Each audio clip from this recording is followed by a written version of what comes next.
Hi friends, வணக்கம் and welcome to Sathya studio. இன்றைக்கி நம்ம சேனலில் என்ன வீடியோ பார்க்க போகிறோம் அப்படின்னா, சூப்பரான வறுத்து அரைச்சி வச்ச நெத்திலி மீன் குழம்பு எப்படி வைக்கிறதுன்னு தாங்க பார்க்க போகிறோம். வாங்க இப்போ வீடியோக்குள்ளே போகலாம். வீடியோக்கு போகிறதுக்கு முன்னாடி நம்ம சேனலை நீங்கள் ஃபர்ஸ்ட் டைம் பார்க்குறீங்க அப்படின்னா மறக்காமல் சப்ஸ்கிரைப் பண்ணிவிட்டு பாருங்கள்.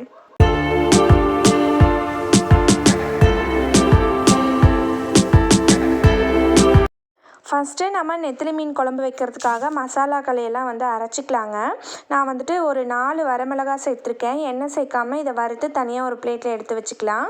அதுக்கப்புறமா ஒரு 1.5 ஸ்பூன் அளவுக்கு கொத்தமல்லி எடுத்திருக்கேன். அதையும் எண்ணெய் சேர்க்காமல் வறுத்து எடுத்து வச்சுக்கிறேன். அதுக்கப்புறம் ஒரு 1/2 ஸ்பூன் அளவுக்கு சீரகம், ஒரு ஸ்பூன் அளவுக்கு மிளகு எடுத்திருக்கேன். அதுக்கப்புறம் ஒரு 1/4 ஸ்பூன் அளவுக்கு வெந்தயம் எடுத்திருக்கேன். மிளகு அதிகமாக சேர்த்துக்கலாம், ஆனால் சீரகம் அதிகமாக சேர்த்தா கசப்பு எடுக்கும். அதே போல் தான் வெந்தயமும். அதனால் இது ரெண்டையும் கம்மியாக சேர்த்துட்டு மிளகு கொஞ்சம் கூடவே சேர்த்துருக்கேன். இது எல்லாத்தையுமே வறுத்து தனியாக ஒரு பிளேட்டில் எடுத்து வச்சுட்டு அதுக்கப்புறமா கொஞ்சமாக எண்ணெய் சேர்த்துக்கலாங்க. எண்ணெய் சேர்த்துட்டு இதில் கொஞ்சமாக சின்ன வெங்காயம், பூண்டு, அதுக்கப்புறம் தக்காளி, அதுக்கப்புறம் கொஞ்சமாக கருவேப்பிலை, இது எல்லாத்தையுமே சேர்த்து நல்லா வறுத்துக்கலாம்.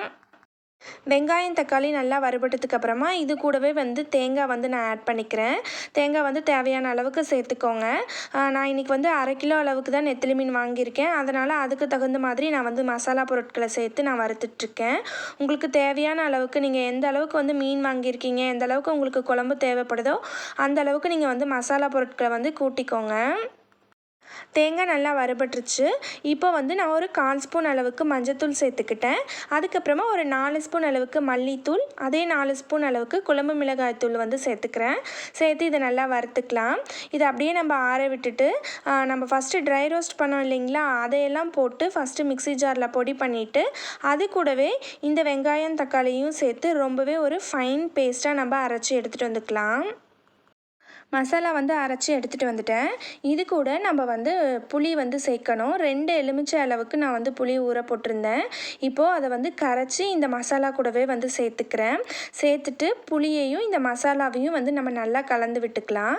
கலந்து விட்டுட்டு அடுத்ததாக நம்ம குழம்பு தாளிக்க ஆரம்பிச்சிடலாம். மீன் குழம்பு தாளிக்கிறதுக்கு தேவையான அளவுக்கு கடலெண்ணெய் சேர்த்துக்கிறேன். எண்ணெய் காஞ்சதும் இது கூட ஒரு 1/4 ஸ்பூன் அளவுக்கு கடுகு, 1/4 ஸ்பூன் அளவுக்கு வெந்தயம் சேர்த்துக்கிறேன். வெந்தயமும் கடுகும் நல்லா பொரிஞ்சதுக்கப்புறமா இது கூட பூண்டு, சின்ன வெங்காயம், கருவேப்பிலை, பச்சை மிளகா, இதை நான் சேர்த்துக்கிறேன். பூண்டு கொஞ்சம் கூடவே சேர்த்துக்கோங்க. மீன் குழம்புக்கு பூண்டு சேர்த்தோம் அப்படின்னா ரொம்பவே சூப்பராக இருக்கும். இந்த பூண்டு வெங்காயம் எல்லாம் நல்லா ஒரு ப்ரௌன் கலரில் வர வரைக்கும் வதக்கிக்கலாம். இது வதங்கினதுக்கப்புறமா இது கூடவே ஒரு 2 தக்காளி கட் பண்ணி வச்சுருக்கேன். ஏற்கனவே மசாலாவில் ஒரு 3 தக்காளி போட்டிருந்தேன். இதில் ஒரு 2 தக்காளி நான் ஆட் பண்ணிக்கிறேன். மீன் குழம்பு நல்லா புளிப்பாக இருந்தால் தாங்க சூப்பராக இருக்கும். இப்போ இந்த 2 தக்காளியை ஆட் பண்ணி நல்லா தக்காளி மசிஞ்சு வர வரைக்கும் வதக்கி விட்டாச்சு. வதக்கினதுக்கப்புறமா நம்ம ஏற்கனவே மசாலாவும் புளியும் கலந்து வச்சுருக்கோம் இல்லைங்களா, அதை இது கூட சேர்த்துடலாங்க. இப்போது நம்மளுக்கு மீன் குழம்பு என்ன கன்சிஸ்டன்சியில் வேணுமோ அந்த அளவுக்கு நம்ம தண்ணி சேர்த்துக்கலாம்.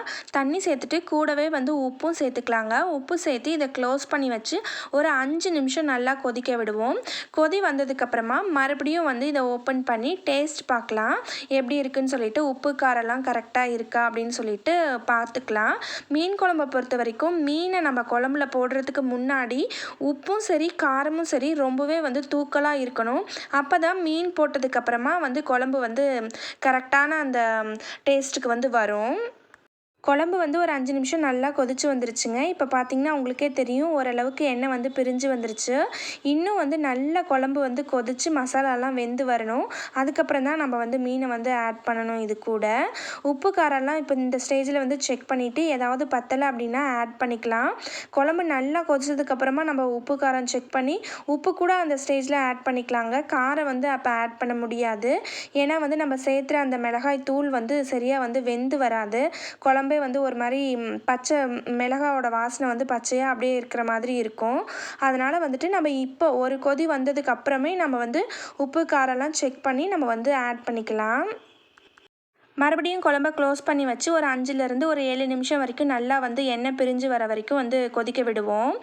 இப்போ பார்த்தீங்க அப்படின்னாக்கா ஒரு 7 நிமிஷம் ஆயிடுச்சு. ஓப்பன் பண்ணி பார்க்குறேன். ஓப்பன் பண்ணி பார்த்தா எண்ணெய்லாம் பிரிஞ்சு வந்துருச்சு.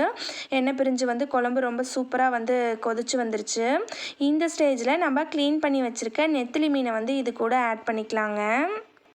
மீனை ஆட் பண்ணிவிட்டு ஒரு தடவை நல்லா கலந்து விட்டுட்டு க்ளோஸ் பண்ணி வச்சு ஒரு 5 நிமிஷம் வந்து கொதிக்க விட்டால் போதுங்க. மீன் வந்து சூப்பராக வந்து வெந்து வந்துடும். மீன் குழம்பும் நம்மளுக்கு சூப்பராக ரெடி ஆயிருங்க. 5 நிமிஷம் கழித்து ஓப்பன் பண்ணி பார்க்கலாங்க. மீன் குழம்பு ரொம்பவே சூப்பராக ரெடி ஆகிடுச்சு. மீனும் வந்து நல்லா வெந்து வந்துருச்சு. மீன் வந்து பார்க்குறதுக்கு அப்படியே கிழங்கு மாதிரி இருந்தது. சாப்பிட்றதுக்கு ரொம்ப டேஸ்ட்டாக இருந்தது நெத்திலி மீன். மீன் குழம்பு இந்த மாதிரி மசாலாவை வறுத்து அரைச்சி வைக்கும்போது ரொம்பவே டேஸ்ட்டாக இருக்குங்க. உங்களுக்கு இந்த ரெசிபி பிடிச்சிருந்ததுன்னா நீங்களும் வந்து உங்கள் வீட்டில் இதே மாதிரி வந்து ட்ரை பண்ணி பாருங்கள். ட்ரை பண்ணி பார்த்துட்டு எப்படி இருந்ததுன்னு சொல்லிட்டு எனக்கு கமெண்ட் செக்ஷனில் சொல்லுங்கள். இப்போ வந்துட்டு பார்த்திங்கன்னா மீன் குழம்பு சூப்பராக ரெடி ஆகிடுச்சு. ஃபைனல் டச்சாக இதில் வந்து கொஞ்சமாக வந்து கருவேப்பிலையை வந்து தூவி விட்டுக்கலாம். தூவி விட்டுட்டு குழம்பை வந்து நம்ம இறக்கி சர்வ் பண்ண ஆரம்பிச்சிடலாங்க. இந்த வீடியோ உங்களுக்கு ரொம்பவே பிடிக்கும்னு நினைக்கிறேன். பிடிச்சிருந்தா லைக் பண்ணுங்கள், ஷேர் பண்ணுங்கள், கமெண்ட் பண்ணுங்கள். மறக்காமல் என்னோடய சேனலை சப்ஸ்கிரைப் பண்ணிவிடுங்க. கூடவே இருக்கக்கூடிய பெல் பட்டனையும் கிளிக் பண்ணிவிடுங்க. அப்போ தான் நான் போடக்கூடிய வீடியோஸ் எல்லாமே உங்களுக்கு உடனுக்குடனே நோட்டிஃபிகேஷனில் வரும். தேங்க்யூ. மீன் எப்படி இருக்கு?